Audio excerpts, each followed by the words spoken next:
because there is such a wide range of different light that comes from sun, the UVA, UVB, visible light, near infrared, far infrared, how close can we replicate that indoors? And what exactly would you use to get as close as possible? Incandescent bulbs are like 80% infrared light, and it's full spectrum as well. So you can kind of think of, in the same way that when you like light a wick on a candle and you create fire, like most of that is infrared as well, and you can feel it as heat. You can kind of think of incandescent bulbs as a filament on fire. So you're also getting very full spectrum light in a continuous spectrum. And that's the other thing I really like to highlight as like a main difference also between LEDs, including red light panels and incandescent bulbs and sauna bulbs, for example, is that when you're using LEDs, you're getting targeted wavelengths. So when it comes to like bright white LEDs, we're getting a huge spike in blue and basically no red and infrared. A little bit of red, but no infrared. When we're talking about red light panels, typically red light panels will have about 4 wavelengths. They'll have a couple in the red and a couple in the near infrared. But when you're talking about something like a sauna space bulb or a sauna bulb in general or incandescent bulbs, instead of just getting 620, 660, 810, and 850 in a red light panel, you're getting 620, 621, 622, dot, dot, dot, all the way out to 3100 far infrared light. And so that continuous spectrum is much closer in its spectral composition to sunlight compared to something like an isolated LED. And there's other differences between LEDs as well, with like lensing effects and other like optics things that are like super nerdy and also a little bit out of my scope. I learn a lot from Scott Zimmerman though on this. He's like a big optics guy, studying the optics of the human body and sunlight and artificial light. It's really cool work. But yes, I would say the incandescent bulbs in general are going to be the closest you can get to natural light indoors. Of course, number one would be open up windows, but you still need to increase the brightness, right? Because if you're inside, it's still like a very shady environment. And if you measure the lux with something like the My Circadian app, it's probably going to be a couple thousand lux if you're lucky. But like I mentioned, these chroma sky portals, although they are LEDs, they're designed to be no flicker. And they get up to 10,000 lux. So it's really nice. What I typically do is I'll have the sky portals on, and then I also have incandescent bulbs on in the overhead light fixture. So we're kind of getting both at the same time. And I also love my sauna bulbs as well. I also have a lizard bulb from healthlighting.com that's UVB, UVA, and then all the full spectrum as well. So during the winter time, I lean pretty heavily on that one just to help round out the indoor light environment and help with mood and things like this. A lot of people will reach for like SAD lamps for seasonal affective disorder. And most of those are complete like trash in my opinion, because they don't have any of the light that's actually going to help you feel good, which is UV light. UV light produces this complex prohormone in the body called pro-opiomelanocortin or POMC. POMC is cleaved into 10 different hormonal products, one of which is beta endorphin, which is a natural opioid that the body makes in response to UVB light in particular. So when UVB light interacts with the skin or the eyes, you make this POMC molecule and beta endorphin in the brain and in the skin. And so you're kind of, whenever you are exposed to full spectrum light, including UVB light, to your eyes and to your skin, you're getting the maximum possible expression of this beta endorphin, which not only improves mood, reduces anxiety, depression, but also improves overall dopamine status, critical thinking, reduces compulsive and addictive behaviors. And we can really think about a lot of the issues we see in the mental health space, let's say, in the modern day, as a result of beta endorphin deficiency, because we're not getting UVB light to make these opioid molecules, and also endocannabinoids are made in response to UV light as well in the body. We're not getting these natural impetuses for dopamine production that help us kind of cruise at altitude and feel good all day long. So instead, we have to get on the dopamine roller coaster, which is basically we're constantly looking for another hit of blue light, social media, junk food, alcohol, drugs, porn, whatever, somebody's like kind of vice of choices. All that is your body saying we need dopamine and we're not getting it from our environment, which means we need to go seek it out. Like you're going to have to get it one way or the other. The healthy way to get it is if you're, in full spectrum sunlight and getting UV light, that's going to allow you to have much more autonomy and sovereignty over your decision making versus this feeling of compulsion to kind of just seek out whatever is going to get you that next hit. which is the roller coaster that most people are on. And so when I think about, mental health issues, but also the metabolic and obesity crisis as well, another cleavage product of POMC is alpha MSH, or melanocyte stimulating hormone. As the name implies, alpha MSH helps to stimulate melanocytes to make new melanin, which is what gives you a tan in response to UV light. But in addition, alpha MSH also works in the hypothalamus to decrease appetite and increase energy expenditure.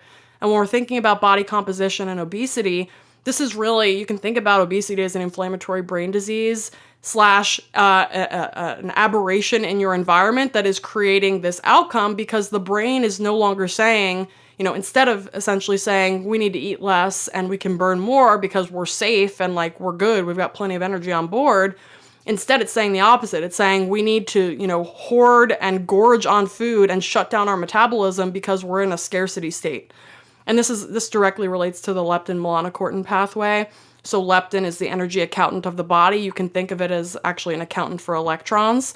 Leptin is made in the subcutaneous fat, and it's essentially a readout of how many electrons the body has stored to use for future energy production.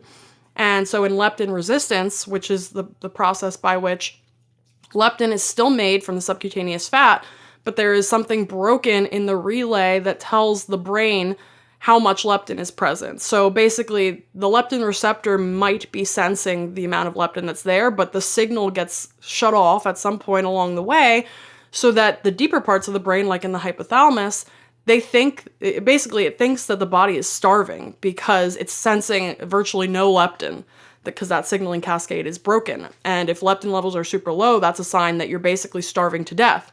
And so it's like we need to eat more and we need to shut down metabolism because it's not safe. We can really think about leptin and leptin sensitivity and signaling and this POMC cascade as the body trying to determine whether or not it's in a state of abundance or scarcity.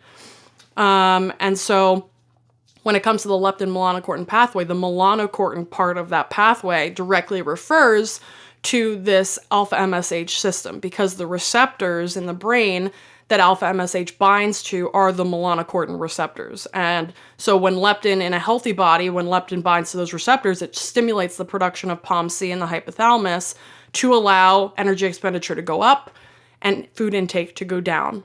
UV light does the same exact thing through the eyes. So when you get UV light through the eyes, it signals the production of POMC, which allows, in the hypothalamus, the appetite to go down and energy expenditure to go up.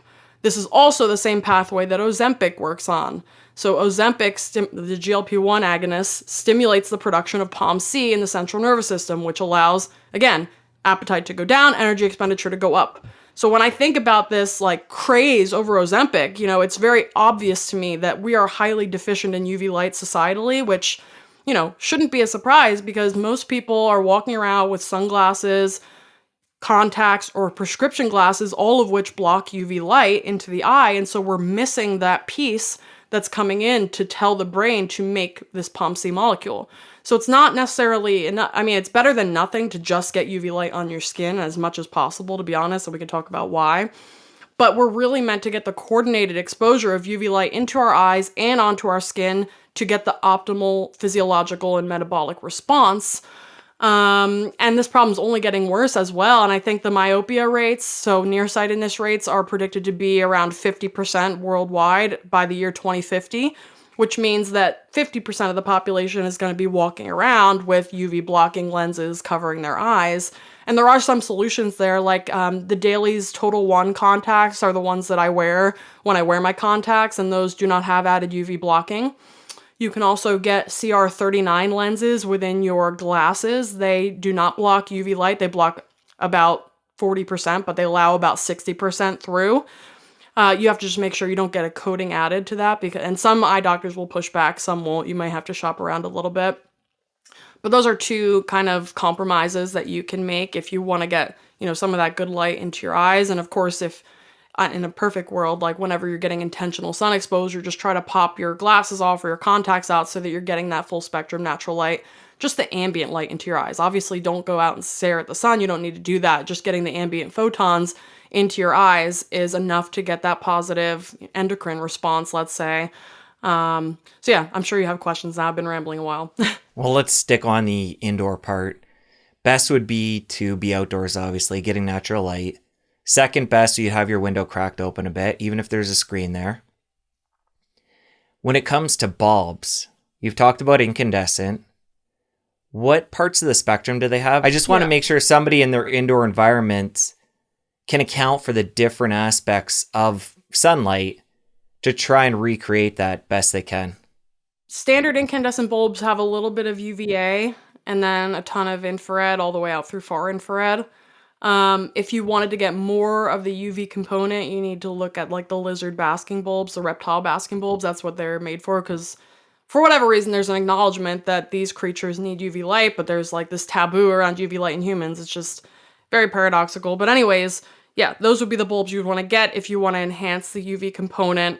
And then in the wintertime, you can use things like Spurdy panels. So Spurdy makes a vitamin D light as well as their Fiji sun lamp. So the vitamin D light is about 80% UVB, 20% UVA. The Fiji sun lamp is about 80% UVA, 20% UVB.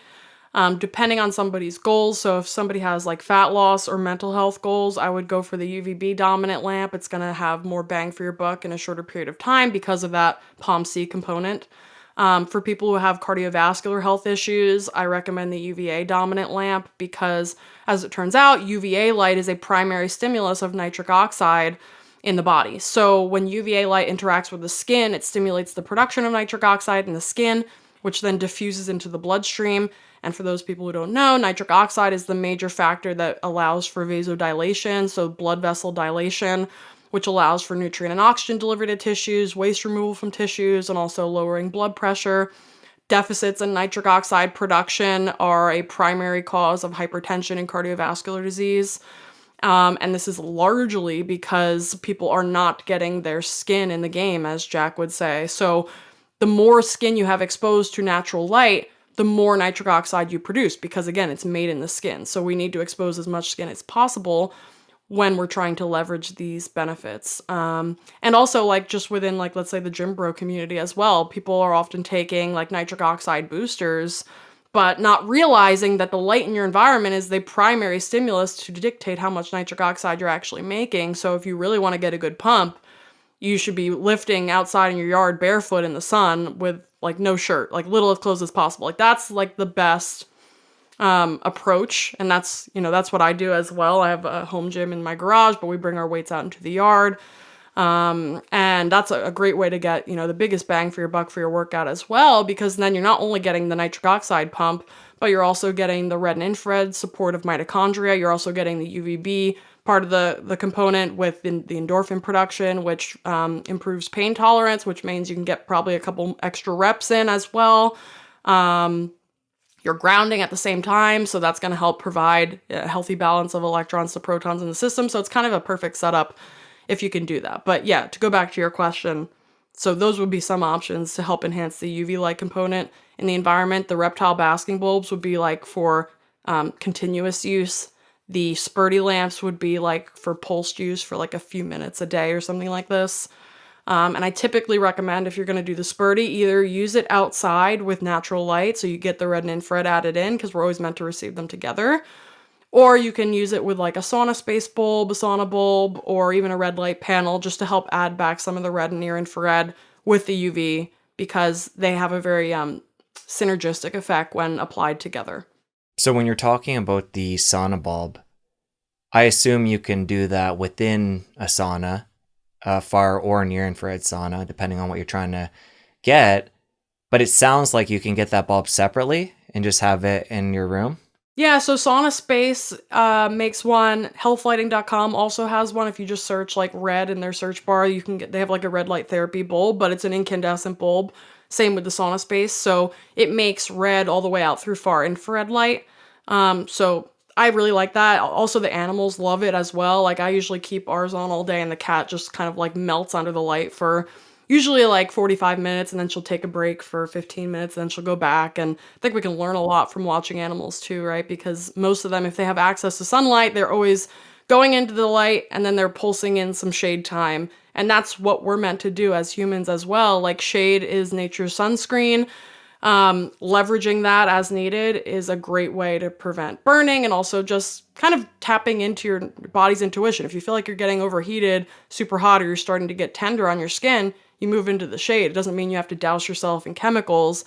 And I mean, we can talk about the innate harms of sunscreen versus like some of the chemical harms of sunscreen as well, maybe at some point. But yeah, the sauna bulbs are a great thing to have around. They are high wattage though, so you just want to make sure that you get the right fixture for them.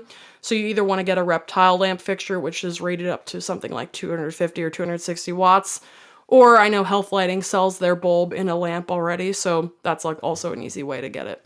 And how do you feel about these panels? The full body panels, there's handheld ones, there's face masks, ones you can put on your scalp. When it comes to red and infrared light? There's definitely a time and place for them. They're definitely better than nothing at all when it comes to red and infrared, and we're really meant to receive red and infrared light all day long as the sun is up.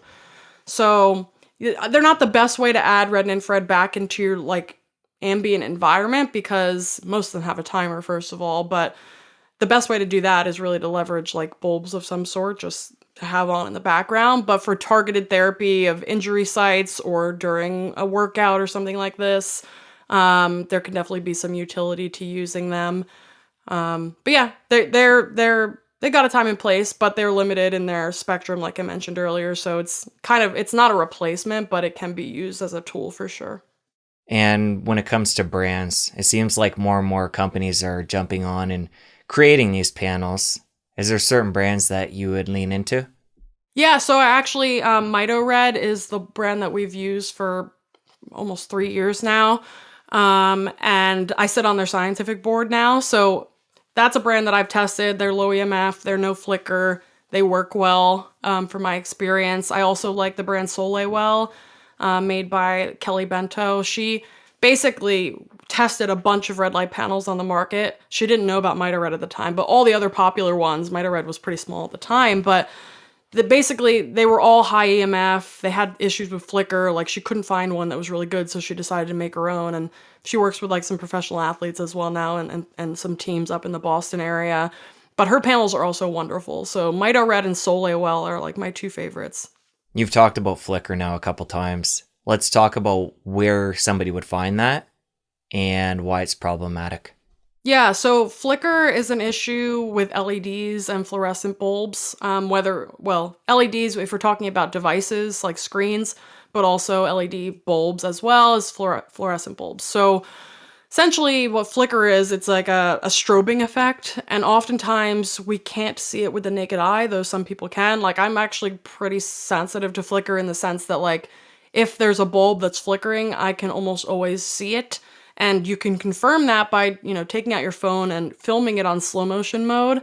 And then you can see like a lot of these lights, if you're going into mainstream grocery stores and, malls and things like this, the lights are going crazy. It's like a strobe light show.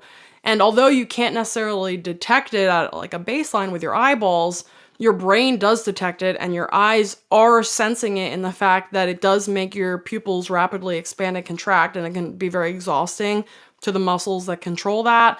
And it can also trigger headaches, migraines. It activates the sympathetic nervous system, so it can create a low-grade stress response. And a lot of people are sitting under these strobing lights all the time, where they're sitting on screens that are high in this strobing effect, which means that you're basically just stressing out your body. And of course, that's compounded with the fact that these light sources are also enriched in blue light in isolation, which has an additive effect of this sympathetic driving the sympathetic response. So it's kind of just like a perfect storm of like exposures you don't want to have your body have if you're looking to have a regulated nervous system, and also healthy digestion and things like this too, because that of course requires a good parasympathetic to sympathetic balance. So when it comes to recovery, digestion, tissue repair, sleep, like all of this requires us to be able to get parasympathetic. And if we're constantly exposed to these types of devices and, flicker and artificial blue light, non-native EMFs, then we're setting ourselves up to have huge issues in these departments. And when it comes to flicker at home, what are the different areas we want to look to? I know computer, different handheld devices, cell phones. What about TVs? Yeah. Obviously, LED bulbs, if somebody still has those throughout the house. Yeah, TVs are a huge problem. So what I recommend for people is if you're going shopping for a new TV, just like put your phone on slow-mo mode and like just test all the ones on the wall. You'll see some are absolutely awful, and some may be a little bit less awful. So basically anything that's plugged directly into the power grid may have this issue because they see your alternating current power grid basically has fluctuations in the power that is being sent to the device. So that can exacerbate flicker from, LEDs and these types of devices. So computer monitors of like desktop computers, cell phones are really bad despite the fact that they are battery powered, because they shifted to something called pulse width modulation instead of using DC dimming. So the last iPhone model that was copacetic with regards to flicker was the iPhone 11.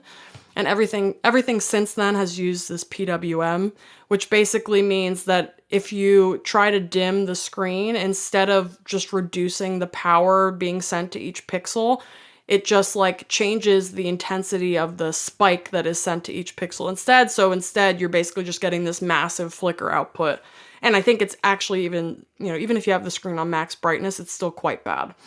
And so most cell phones are like that. There is a list, like there's a whole community of flicker sensitive people online. So there's like some forums online on Reddit and places like this, and they've like tested different models. And so if that's something that somebody's concerned in, they can kind of look online and see the phones that are, less bad in this department.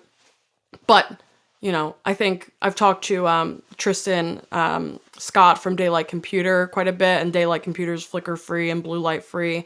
A computer basically, it has a very high refresh rate, even though it uses an e-ink platform, which usually has a pretty crappy refresh rate. So they've really engineered that very nicely, and they're planning to make a computer monitor next. But we were talking about phones, and like a lot of people were asking, like, can you guys make a phone? And he was just saying, like, they really want to think about it carefully because the form factor of phones in and of itself is like problematic, right? Because it's small enough that you can carry it with you everywhere you go. Like your level of distraction with a phone is much higher than with like an actual desktop computer or, something that is just a little less convenient, let's say. So they want to think about a way to do it the way he described phones is like actually being demonic because they have this ability to hijack your attention essentially no matter what. So anyway, I think phones are just problematic in and of themselves outside of the blue light, the non-native EMFs, the flicker, but there are definitely some that are better than others. Okay, so it sounds like phones, no perfect solution. TVs, no perfect solution. I know with computers, my laptop, I have a program called Iris on there that I use for the blue light, but it also supposedly has an anti-flicker. I don't know how good that is. Do you know a lot about it? I heard that Flux is a bit better than Iris for the flicker removal. I don't have a device that tests with like any level of precision yet, so I would like to at some point test that. But yeah, for the blue light standpoint, Flux and Iris work really well. You can use that on laptops and desktop computers. On your phone, if you have an iPhone, you can use the native settings and turn the phone amber or red. So I keep mine on amber all day long. For TVs, some TVs, depending on the brand, have advanced settings. So like on our TVs, I'll go into the advanced settings and put on RGB mode. So if we're going to be watching at night, I just make the screen red. The second best thing would be just to reduce the brightness as much as you can if you're going to watch at night, and then maybe add in some red bulbs in the environment to just help counterbalance some of the blue. Or of course you can pop on blue blocking glasses, but it's an imperfect solution because our skin also contains photoreceptors that are sensing the light environment. So just blocking blue light into the eyes, isn't ideal. It's still better than nothing, but yeah, if you can cover your skin as well or just optimize the light and tune the light in your environment, that's going to be a better solution versus just blocking the light coming into the eyes. It sounds like it, but you can clarify the 3 different things we're looking at nullifying or blocking at night: blue light, brightness of light, and flicker. Would that be it? Yeah, I would say that's a fair assessment. Yeah, the blue light is going to directly impair melatonin release from the pineal gland. So we don't want that to happen because we want to have good recovery and get into good sleep. The bright light will also impair melatonin release as well. And the flicker is going to just create this low grade sympathetic response. So that's not what we're looking for in the evening. So yeah, I would say that's a pretty good list. Talk more about the light impacting the skin at night, because I'm almost sure, and I've probably been in this boat at times as well, where when you put on the blue light blocking glasses, you feel like you're immune to all the negative effects of blue light. Yeah. So talk about the skin and what we can do to mitigate that. Yeah, so the light coming into the eyes is what's controlling that melatonin, rise or suppression. So it is important to make sure that we are at least blocking blue light coming into the eyes if there's blue light in the environment. However, as I mentioned earlier, the blue light in the environment can also directly impair skin mitochondrial function. So that's kind of independent of the light receptor, the photoreceptor action. But our skin is also full of melanopsin, which is this blue light detector, and it remains to be seen exactly what's happening in these non-visual photoreceptor relays, like what the signaling cascade is exactly. But what I will say is that, it's probably ideal to coordinate an environment to your eyes and skin that's the same so that you're not sending conflicting signals to each. And trying to create an environment that is most conducive to that seems like a fair approach. And it's also not super expensive, and it's pretty easy to do with regards to, getting some maybe red incandescent bulbs for your home at night, or red bulbs in general would be better than, using a white bulb. And reducing your tech use, at night as well. I think it's, a lot of people are addicted to this stuff, but part of actually getting out into the sun more and getting into nature more is realizing that you don't really need to be on, socials and on, your devices all the time. It actually feels way better to be off of them. So I think that comes with time. As you start improving your lifestyle and your environment, you're going to feel less of a compulsion to be on these things all the time. If you enjoyed that clip, you're going to want to head over here and catch the full episode. I'll see you over there.